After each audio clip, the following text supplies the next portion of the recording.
If you believe everyone, no matter where they live, deserve a place to call home, you're not alone. On Housing for Good, host Chris Goodson and Karolyn Moore explore housing solutions from McPherson to communities across Kansas and beyond. We bring you stories and insights from housing experts, policymakers, and people who are making a real impact. Join the conversation. Listen wherever you get your podcasts, Apple, Spotify, Amazon, iHeart, and more, because housing isn't just local, it's universal.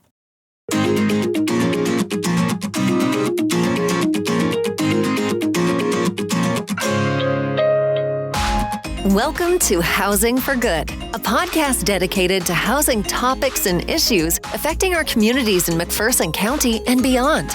With years of experience and expertise, hosts Chris Goodson and Karolyn Moore discuss housing challenges and opportunities with other experts from a variety of housing fields.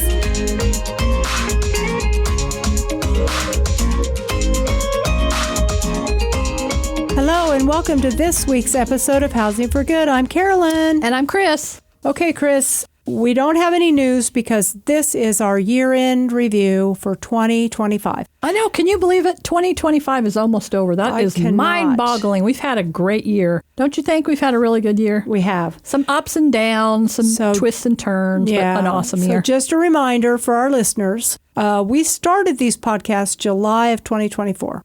So we are over a year now. Last year, just for timing frame, because it's something everybody will remember, we started out 2025 for us with the California wildfires. Remember that? Oh, yeah, you have that down. It's like Remember the third thing we did. California was burning? It was horrible. Yeah, that was at the very beginning of the year. That was awful. That was terrible. And they still, I don't think they've rebuilt anything. Yeah, I haven't really followed that. I have family out there, but I haven't really been following really close. I haven't heard anything, but man, that was really devastating. It just shows you how quickly, we all think we got it all figured out, and then something like that happens. Poof, some of these people became homeless. Yeah. Because if you've owned your property for years and years, you didn't pay very much for it, and now you can't really afford to rebuild, and the building codes have changed. There's no place to go. I mean, it really was a very scary situation. It was. So we hear from people routinely when we go speak about how homelessness is only because these people made bad choices. Yeah. Well, those people in California didn't make any bad choices. Mm-hmm. This was something that happened to them, which is a lot of the time what happens. Yeah, exactly. So, okay, so on that note, I'm going to talk about the Oak Harbor Cottages. Oh, you are? Yes. That's my favorite place. I know. I love it over there. Mm-hmm. It feels so peaceful. And in 2025, we have been able to help 26 families, 21 children in those 26 families. Wow, that's a lot. And 4 elderly.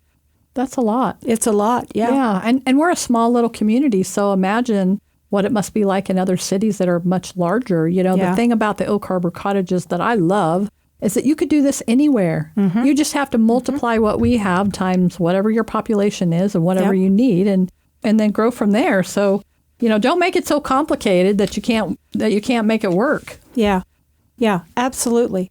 Since 2023, when we built that, well, let me correct that. When the Lord built that with the community help, we have helped 77 total families. Wow. And 82 children. Wow, that's mind-boggling. Yeah. Last number I knew for kids was 66 kids, and now we're at 82 children. That's total kids since 2023.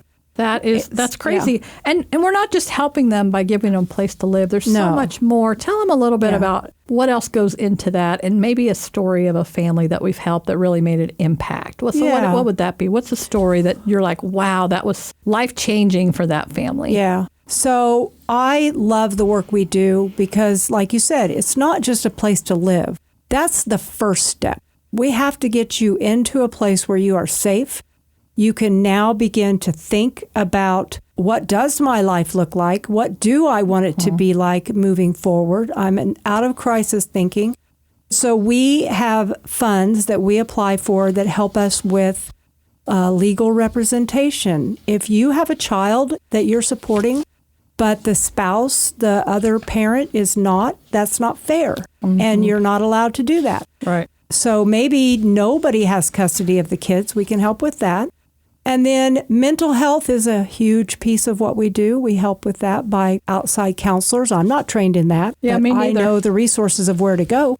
Maybe it's a medical or a dental issue that makes it really hard to go to work. And haven't we had a couple families that are getting their GED and they're pursuing more education? Absolutely. I mean, wow, that's a life changer. I mean, talk about changing the trajectory of a family. Yeah. Education is a big part of that, in my opinion.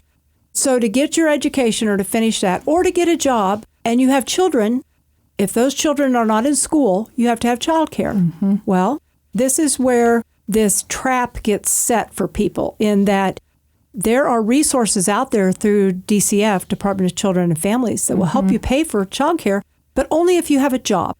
Right. And only if you are working can you show that you need their assistance, but I can't get a job until I have childcare. I always laugh because it's like this cycle, right? We're just trapped in this cycle. It's like what, the chicken or the egg? Well, one of them's got to come first. Yeah. And it doesn't work the way that it's set up. You can't get a job if you don't have a place that you feel your kids are safe, right? Yeah. Your kids have to be safe and you have to feel comfortable with that. So I'm glad that we're able to step in and help with that. It allows a lot of women, mostly women, we have some men, to go back to work and to feel that their kids are being taken care of and that's all worked out. But that is a broken system. And we really try hard to fix broken systems, or at least be that middleman in the middle where we're able to make sure that, if this is happening, what can we do to help with that until this kicks in or till that kicks in? And so that's one of the things that we're big with is fixing broken systems. Yeah, we like to ask what is missing in this picture, and then how do we go get that resource for folks? So, that's what the community has helped us provide through Oak Harbor Cottages. So, here's a question I have for you. I know it's a year in, but so let's say somebody says, hey, I want to volunteer. I want to help the cottages. I want to help families. What can they donate? What can they help do? I mean, just at the cottages themselves, because I know we don't allow people on our site because it is a shelter unless they contact us first. Yeah. So if I want to help or I have a group, what can they do? What would they be able to do? A group, any type of a group that wants to come in and help us. What could they do? Like have a barbecue or donate stuff? That's a great thing. So the one thing that I find with the families at Oak Harbor is there's been trauma in their past. And a lot of times the relationships between parents or siblings or whatever, that's been broken for whatever reason. So we are looking for, if you're part of a church and you would like to minister to the people living there, we have to do something where you have the opportunity to build a relationship, and that takes time. But you mentioned a barbecue. I would love to see a group step up and say, we will do a once a month cookout. We have a grill and picnic tables on site. They could come in, bring the food, invite the people that are there, have a conversation with them, let the kids play together. Just very casual. That's how friendships are started.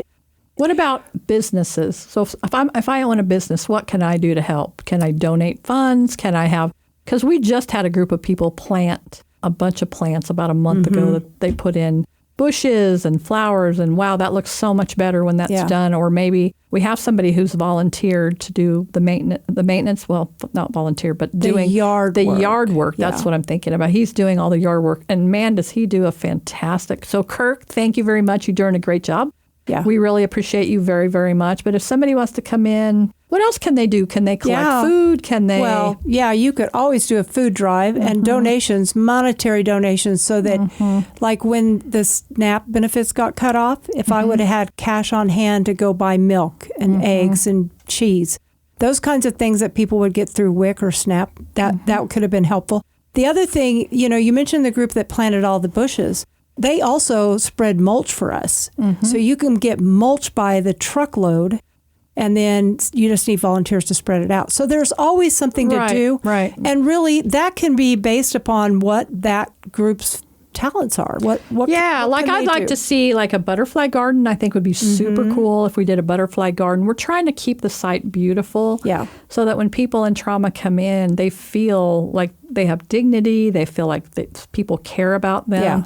So no matter what group you're a part of, we're always welcoming you to come on site. Just contact us first. Yeah. And that would be the case anywhere that you live in the United States or internationally. If there are different shelters, volunteer, be in a food line or have a sock drive. Somebody did a sock drive for us or gather shampoo and soap and all that kind of stuff. So there's always something that the communities across the nation and across the world can do to help people that are probably at the lowest point in their lives. Yeah.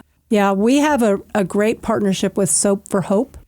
And this is just a family that brings us hygiene and paper products, cleaning products. When I need it, I can reach out to them. But if you're going to do that, please reach out to the management, the people that run the shelter first, to let them know what you're thinking. It could be that maybe they have a ton of laundry soap, but they could really use toilet paper. Yeah, toilet paper. Everybody needs. Okay. Yeah. So, wow, that was really good. So, are we going to move on from there? Yes, we are. So, what do you want to go to next? Brush Up Mac? I would love to go to Brush Up Mac. So, how many people? This program is a county-wide program that where we go into the communities with volunteers one day a year, and we do things that seniors may not be able to do for themselves. We do yard work. We do minor painting. We've put up handrails. We've put up wheelchair ramps.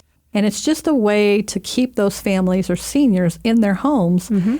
People do better when they can age in place. Yeah. Right? Yeah. They feel safer. That's their stuff is there. Their memories are there. So that's my favorite day of the year is Brush Up Mac. I love it. I mean, we have over 300 people that volunteer every year. And I don't know, we do. How many houses did we work on last year? Okay, I got the stats for you here. Oh, she's got it for me. Perfect. Okay. So I don't know, what year did McPherson Housing Coalition take that up? Because I have 2018 was the first year I could find statistics. So we started in 2008, and I would say 2009, 2010, we had Brush Up Mac. Okay, I don't have stats that far back, but from 2018 to 2025, ready? 131 homes. Wow. Now, some of those homes would be repeats, and I don't really have a way to section that off without going through it one by one. But I'm going to say 131 homes had work completed. Now, you mentioned Brush Up Mac is a county-wide program. So we have also worked in homes, not just in McPherson, but in Galva, Canton, Inman, Mountain Ridge. Yeah, we've been Lindsborg.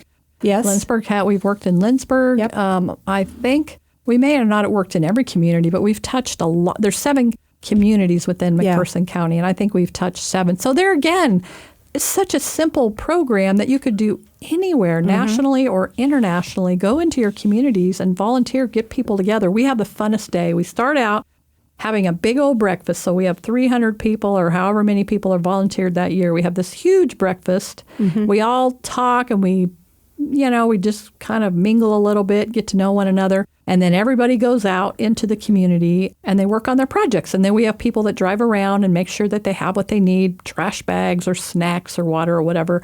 It's a really fun day. And what I love to see is when people bring their kids. Yeah. And the kids see how important it is to give back and to be in their community. So that is my fun. That's my funnest day of the whole year.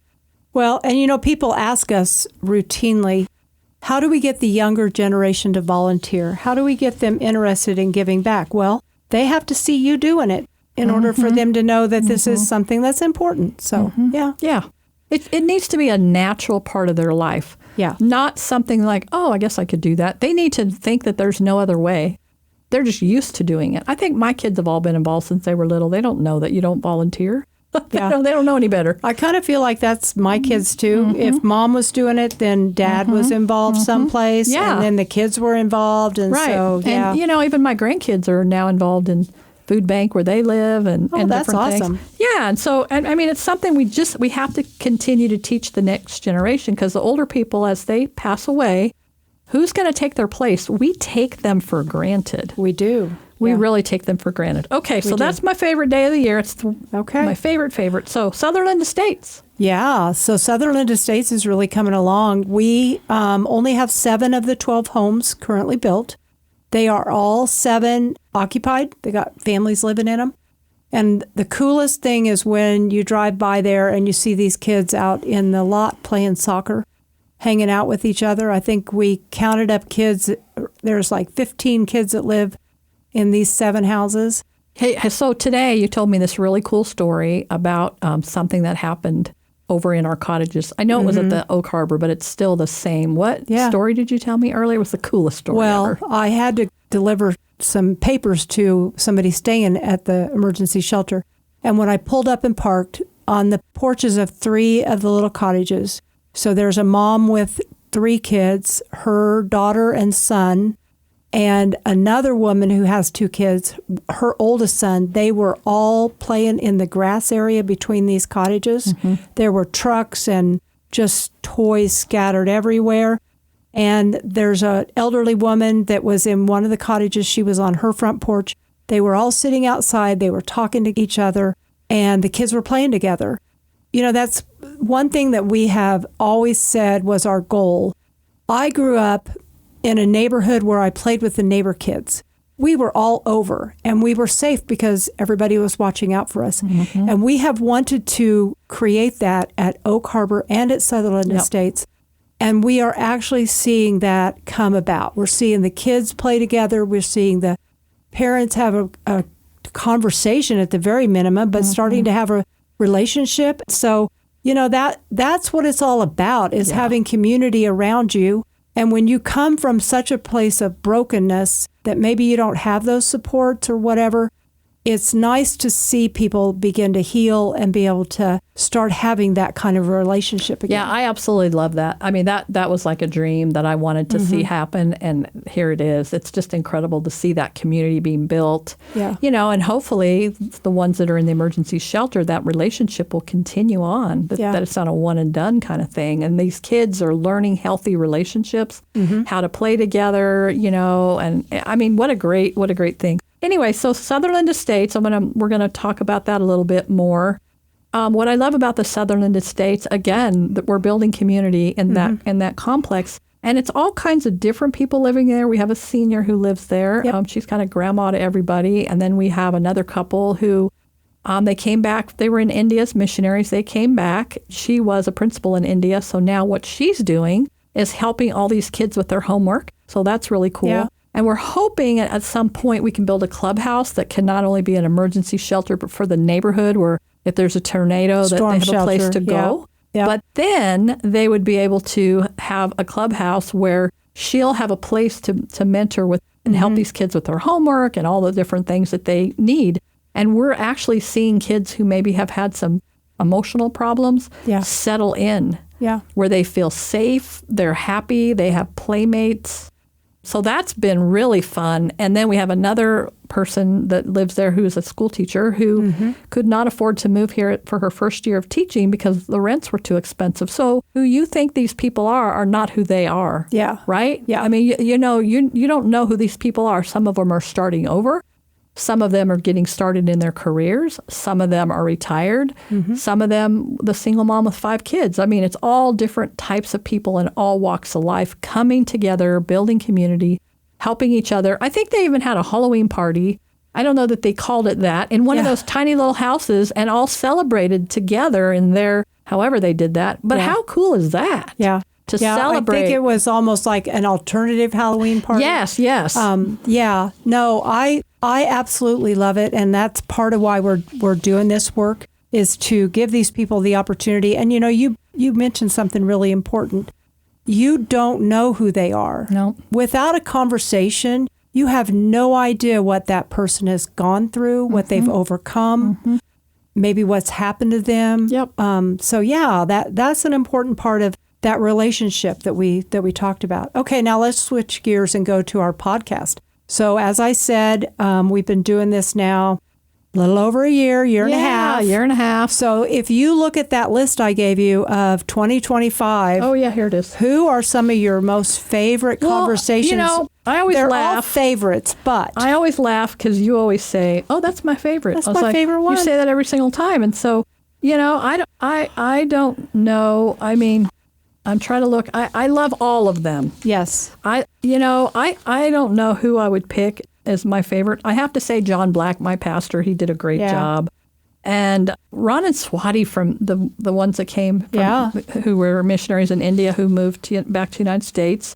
Oh, Christine English Baird. Is that how I say her name? Yeah. She had that lived experience. That was amazing. Just talking about how she ended up in homelessness and how she got out. So the ones that we're talking about, if you're really curious, you can go back and listen to those podcasts. Oh, yeah. They're on our Facebook page. I know they're on our webpage, McPhersonHousingCoalition.org. You can find them there. You can find them on our webpage. Okay, I'm going to say that the two that we had from Kansas Legal Services. Oh, they were good. Was so informative. And, when we do our expungement clinic during our housing conference, they come and they help us with expungements. So how many did we have, by the way? I love them. Remember that? We haven't talked about that. We didn't even, we skipped over that too. We did not talk about our housing conference since you brought it up. Okay. How many people, do you remember how many expungements? Was it like over 100? Now you've put me on the spot. I want to say they helped 41 people and there were like 114 papers filed. So whether that's an expungement or just a criminal record that you're able to get erased off of your, permanent record, it's a huge number. Yeah. And when I spoke with Joy Springfield at Kansas Legal after that expungement, we are going to do this again next year for 2026, and we're actually going to add issues with your driver's license. So I don't know what that looks like. But if it's a matter of your driver's license has been suspended or whatever, then apparently they're able to help with that as well. So we're going to add that. But I loved Kansas Legal. And they actually talked to us about landlord-tenant laws and just very informative on tenants' rights and what you can do. Yeah, when I look through this list, I could just sit here and name them all. I mean, so we had Carissa Paxson from Hutchinson, the housing they're doing over there, and Kendra Cookta and Julie Winthy, our real estate agents in town. We had two superintendents, Shiloh, and then also Ryerson, Cody Ryerson. Yep. Yeah. So we have had some great guests. So keep listening, supporting what we're doing, letting us know what we're doing, what you like, what you don't like. If my jokes aren't funny, whatever you would like to. Whatever you would like to say.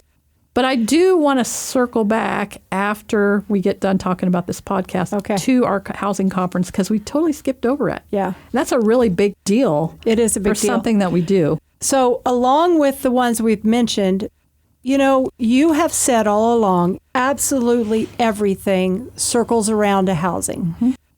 You can barely get a job if you don't have an address. You can't get your mail without an address. Absolutely everything. We want to talk about all the different subjects, but we always want to bring it back to housing, because housing is like the starting point for everything else that you need. So, yeah. Okay. So when we talk about the housing conference, first I have to say that our mission statement is from homelessness to home ownership and everything in between, which is my favorite thing. Yeah. I think we had a little bit of help with that mission statement, but it really encompasses everything that we do. So to tie in with that is our housing conference. And our goal has always been to bring the county together so that we can, as a county, work on this housing issue. When everybody's working at cross purposes, you don't get anything accomplished because everybody's trying to do the exact same thing and the grants are harder to get and all this stuff.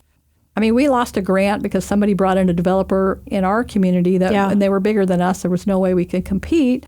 And so we said, okay, we got to coordinate all of this so that we're not all competing. So we've come up with some really cool ideas like scattered site housing and some other funding that we're getting that we're going to be able to do that with. We're able to do from homelessness to the cottages all the way. Hopefully we start building homes for people to purchase that are affordable, like under $200,000, which in parts of the country are like, what are you building for under $200,000? Yeah. Right? Yeah. Probably exactly. a shoebox, but it is possible in our area to build a home, but you have to really keep your hands on the cost to make sure that it stays affordable. But anyway, so we have this housing conference to bring all kinds of people in that people in our county can learn from. Yeah. So tell me who your favorite people was there. And I'll just add to that we have one side that is development. Yes. And the other side is social services or the support services that people that we work with and people that need to be able to buy our houses or use our programs, the supports they need. So I found it very interesting this year. We actually had 2 separate communities. Hayes is out west, and Hutchinson is just south of us. We had somebody from both of those communities come in and talk to us about what they're doing in their communities, what's working in their communities, the areas that maybe they're struggling with in their communities. So it's not just McPherson, it's everywhere. Right. So I really loved that. And then I think on the social services side, we heard from Laura Vanderhoof. Who's been on our podcast, by the way. She has. She's come in and talked to us about human trafficking and the work she does there. And she spoke about what you as a community member need to know, not necessarily how to intervene, but just what to do if you suspect something. So that was very interesting. I like to bring it down where anybody can figure this stuff out. If you make it so complicated, have you ever listened to a speaker and it's so complicated, you're like, what? I was in a situation the other day where I had to go to chat or whatever and type in the question that someone asked because I couldn't even figure out I'm pretty educated and I couldn't figure it out. And I was in my group talking about it. And they were like, yeah, we looked at it. We Googled it too or did a chat because we didn't know what that word meant either. So it's like, well, you got to make it so just anybody can listen and understand what you're talking about. Don't make it so complicated. And Laura did a good job of that. She did a great job. She did a really good job. And I think most of our speakers, most of the time, do a great job of bringing it down to the level of the rest of us so that everybody can understand what are you talking about. Because some of these people get way too sophisticated. I'm like, what? I don't know what your deal is, but I'm not in a college class right now. I just want to understand what you're talking about so I don't have to get chat out every time you talk. Yeah. And, we are currently working with Federal Home Loan Bank. And we had someone from that organization come and talk to us about their different programs for first-time home buyers, for different programs that they offer to help people get into housing so they can afford it. There's some help out there. So, they not only work with the nonprofits, but they also work with individuals. So also the land trust. Oh, that was a really good, and I don't know if any of you understand this. I had to hear this 3 times before I understood what they were talking about. Not that they did a bad job. It was just way above my head. But basically, a nonprofit owns the land. Somebody buys a house on the land. And then they get a percentage of a grant, like a $20,000 grant or whatever that is.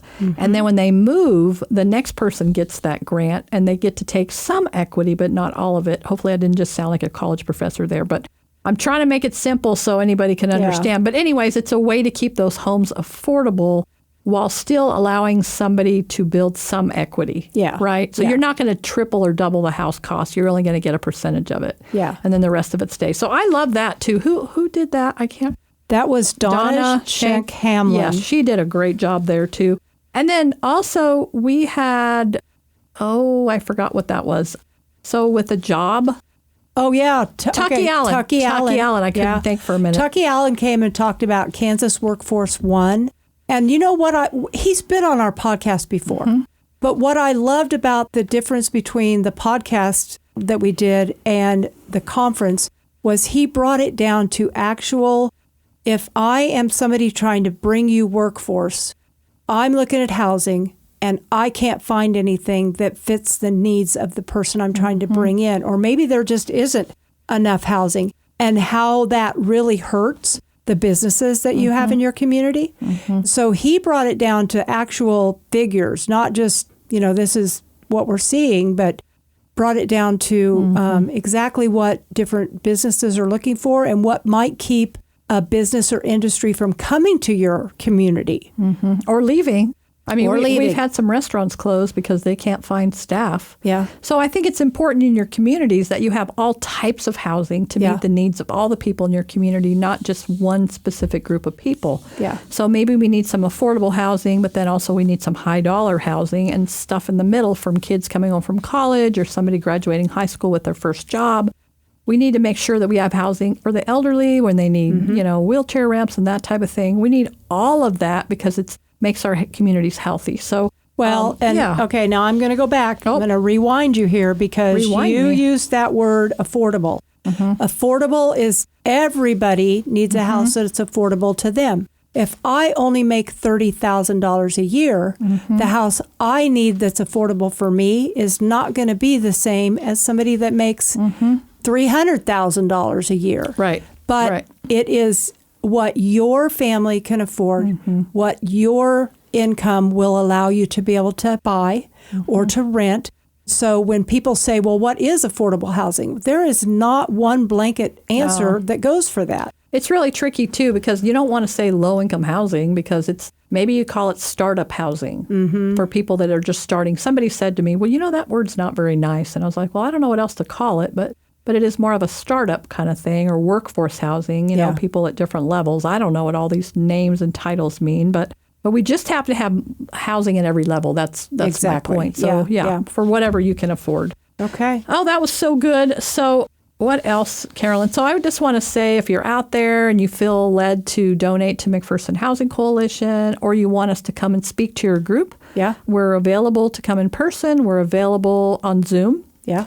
We're happy to do a Zoom. I think we're doing a Zoom next Tuesday at the Navigating Rural Health. Yeah, we're going to be talking to them about what we're doing because people don't realize housing has a lot to do with health, how healthy you are. Yeah, absolutely. So I'm excited about that. And then I think next Sunday we're going to be at the Hoppensaw Church. Hoppensaw Mennonite Church. I can never say that name. I know. You should see how it's spelled. Oh, I've seen it. So we'll be there talking to that congregation. And so we love to travel. We love to go places. If you want us to come visit or if you're having a conference and you want to hear what we have to say, we'd love to come and talk to you and visit. And maybe one specific area, maybe your community wants to build tiny homes or maybe you want to start a Brush Up Mac program or maybe you want to do everything we're doing or who knows what you want to do. Yeah. But if you want to donate, if you want us to come and speak, please get a hold of us. Where do they get a hold of us at?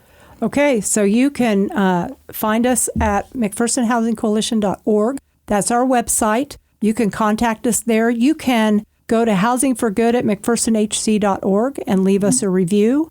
Give us some feedback. We'd love to hear from you.